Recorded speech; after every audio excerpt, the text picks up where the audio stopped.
Let us begin with a moment you have likely lived through thousands of times, yet perhaps never truly paused to observe. Imagine you are standing in front of a door, or perhaps you are sitting at a coffee table, staring blankly at your phone. You check the time. You check it again. 10 minutes have passed. The person you are meeting has still not arrived. Inside your head, a small voice echoes, a whisper you don't want to admit. They're late again. Maybe you sigh. Maybe you smile wryly because you are so used to it. But deep down, something tightens. Because lateness, even if we try to overlook it, always carries a personal weight. It is like a tiny crack on the surface of respect.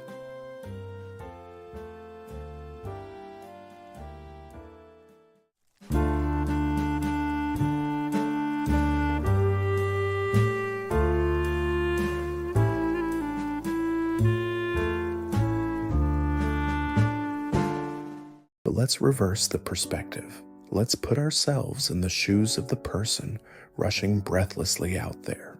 Maybe that person is you. You don't want to be late. You don't wake up in the morning thinking, "Today I will disappoint someone." No one does that. Yet somehow, that tired old script repeats itself.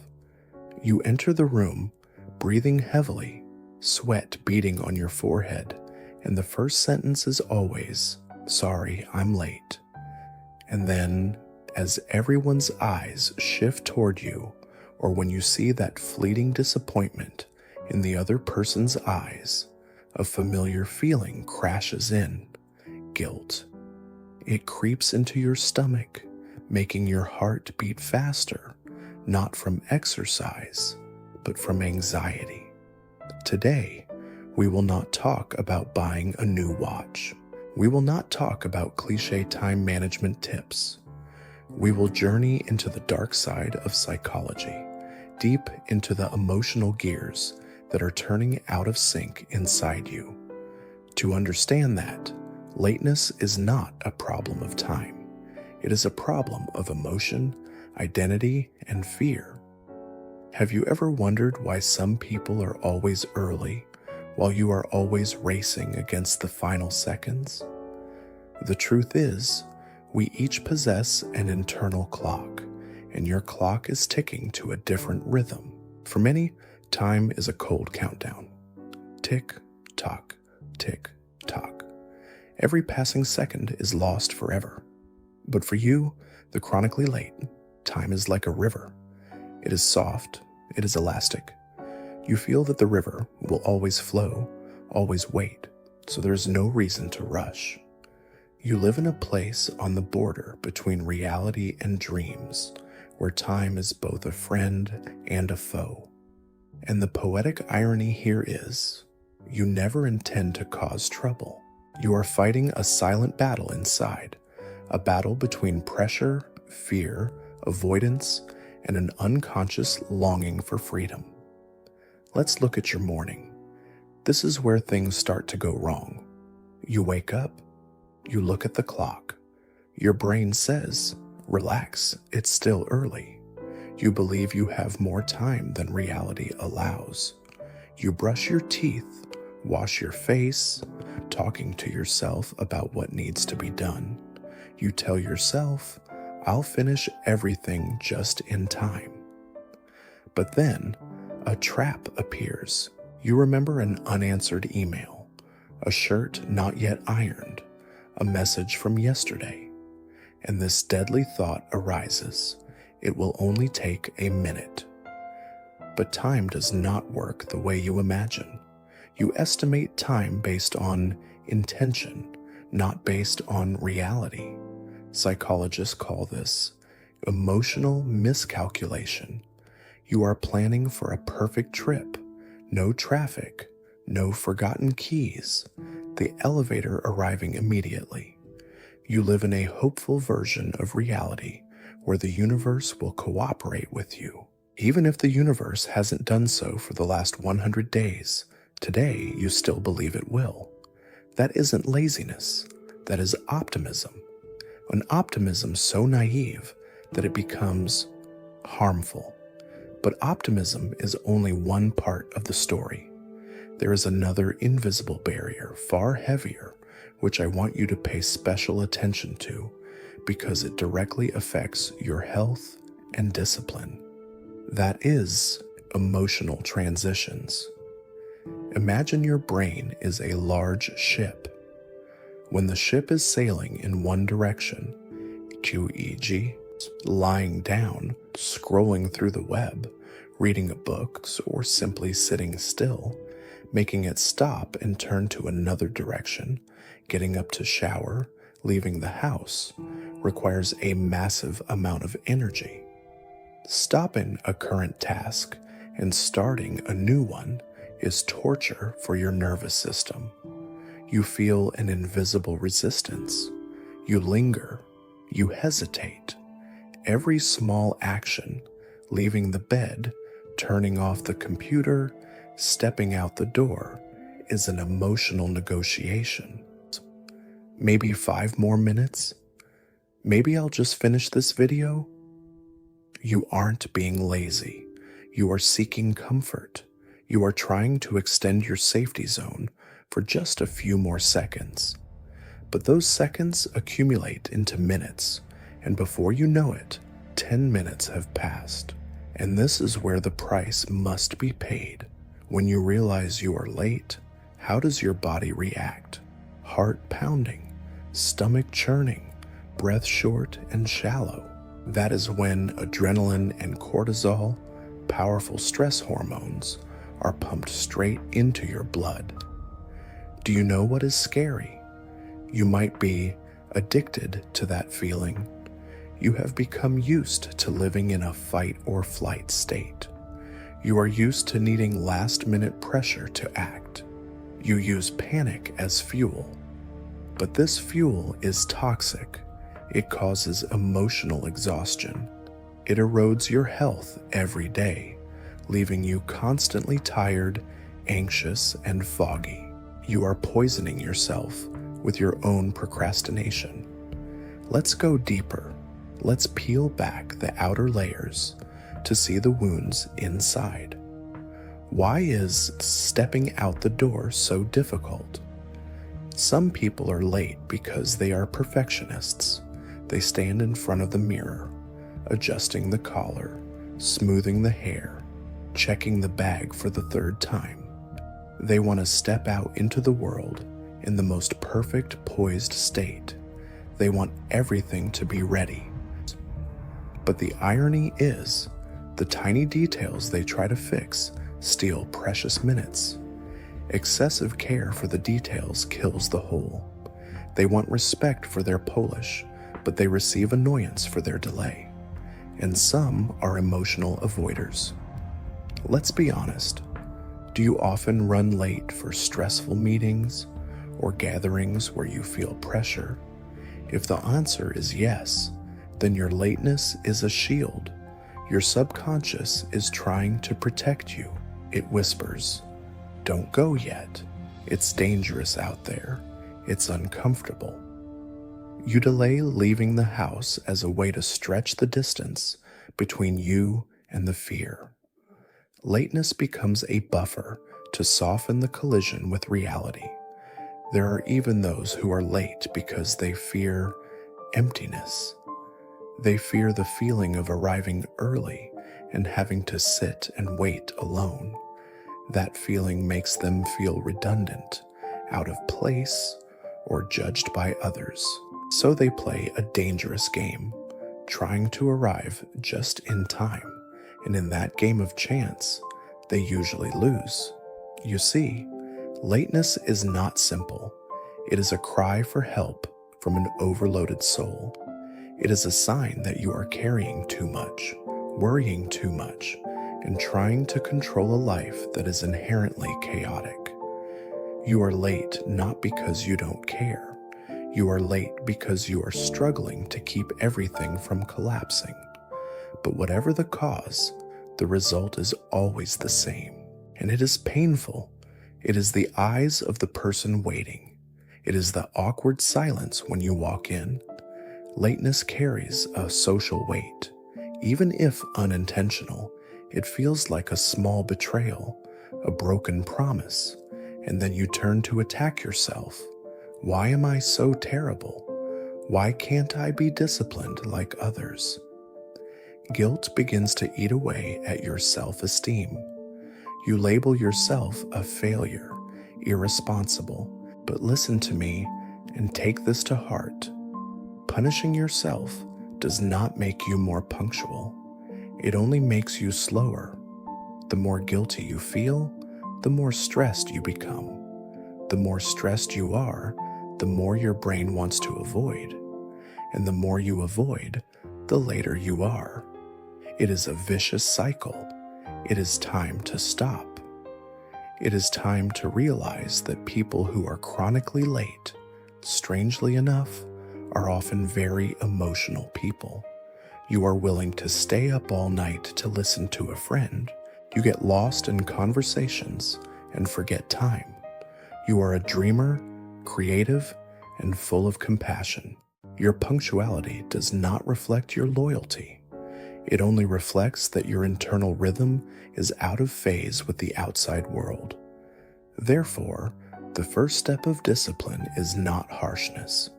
The first step of discipline is understanding and forgiveness. Take a deep breath. Forgive the version of you from yesterday who ran breathlessly and arrived late.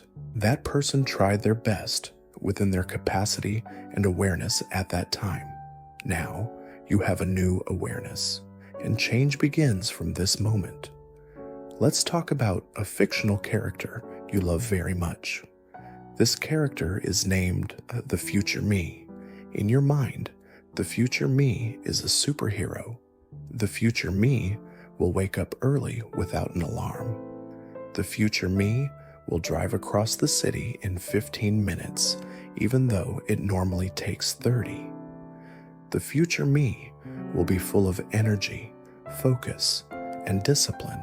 Because you believe in this fictional character, the present you allows yourself to slack off. This is the core of micro-optimism.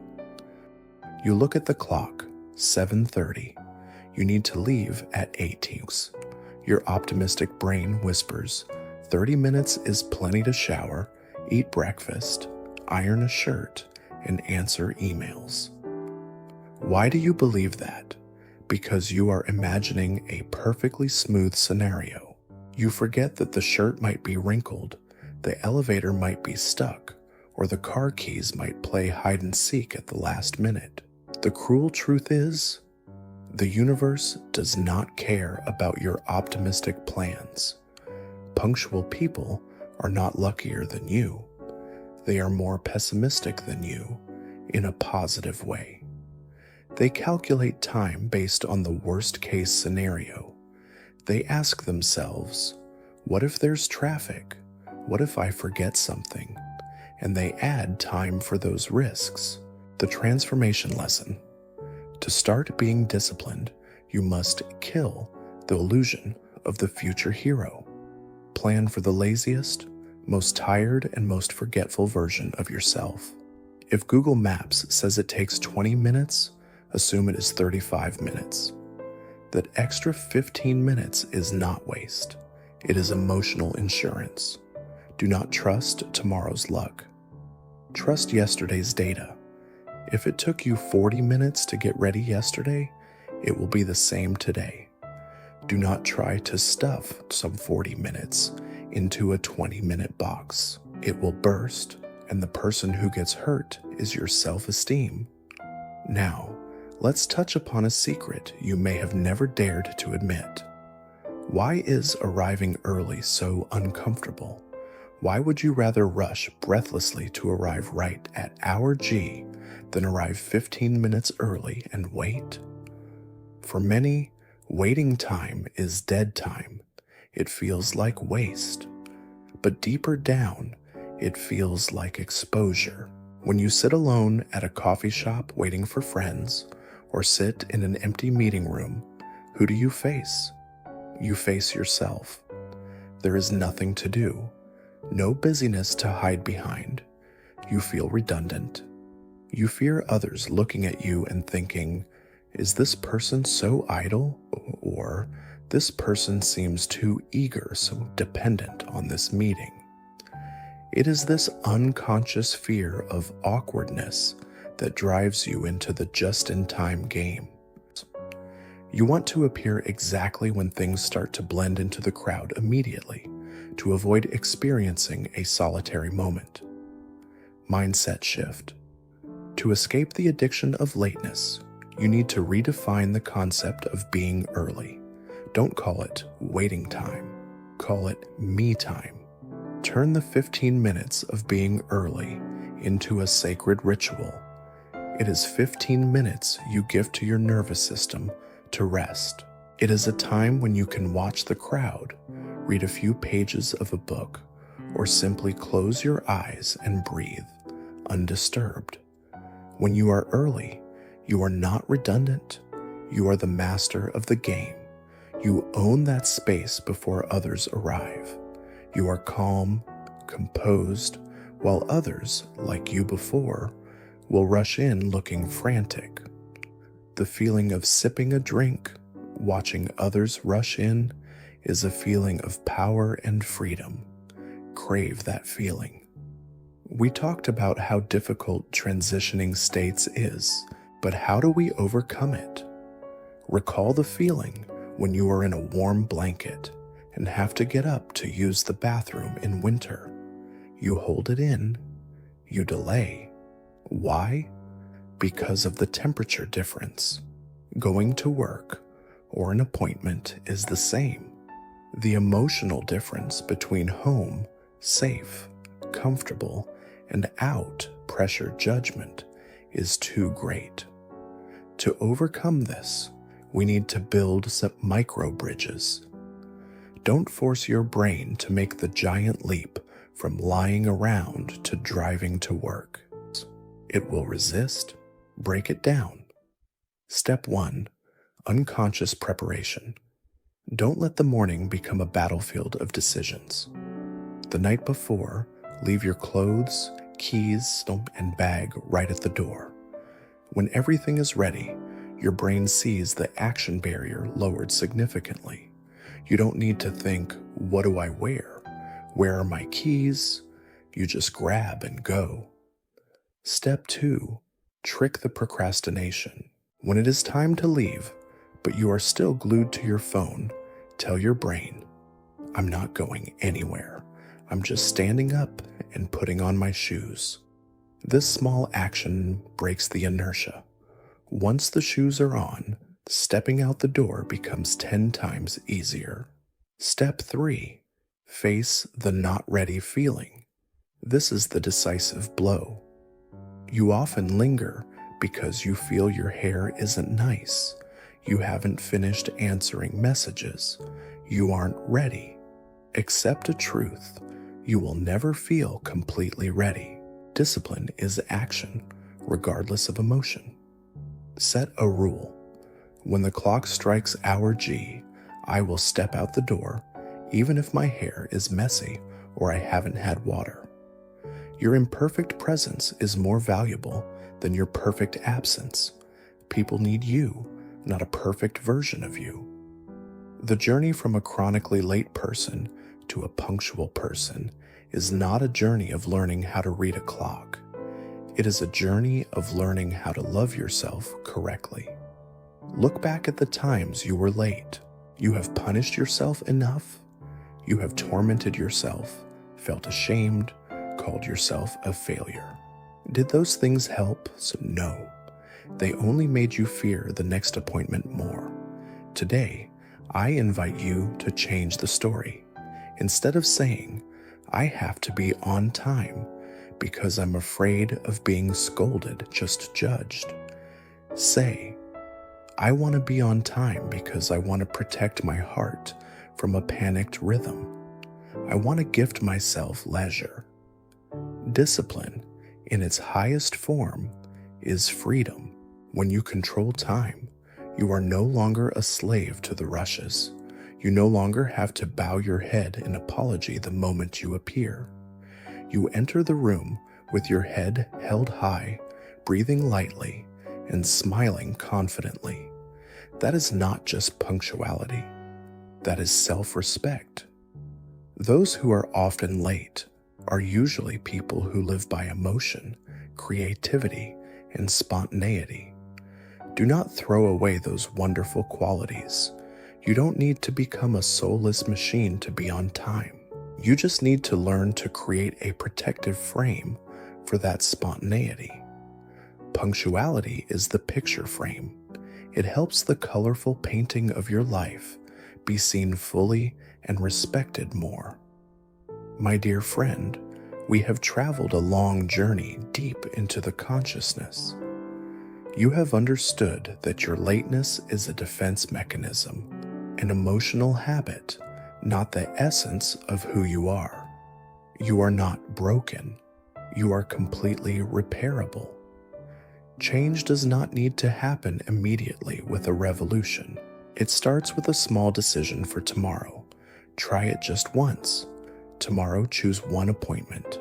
Prepare everything from tonight. Calculate 30 minutes of extra time. Go there, pick the nicest seat, order your favorite drink, and enjoy 15 minutes of me time before hour G strikes.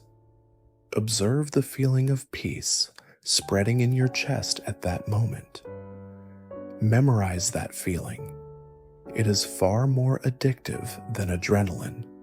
That is the feeling of mastering your own life. Thank you for listening, and more importantly, thank you for bravely facing yourself. The clock is still ticking, but from today, you will no longer run after it. You will walk alongside it like a companion. I wish you a new journey full of discipline and peace.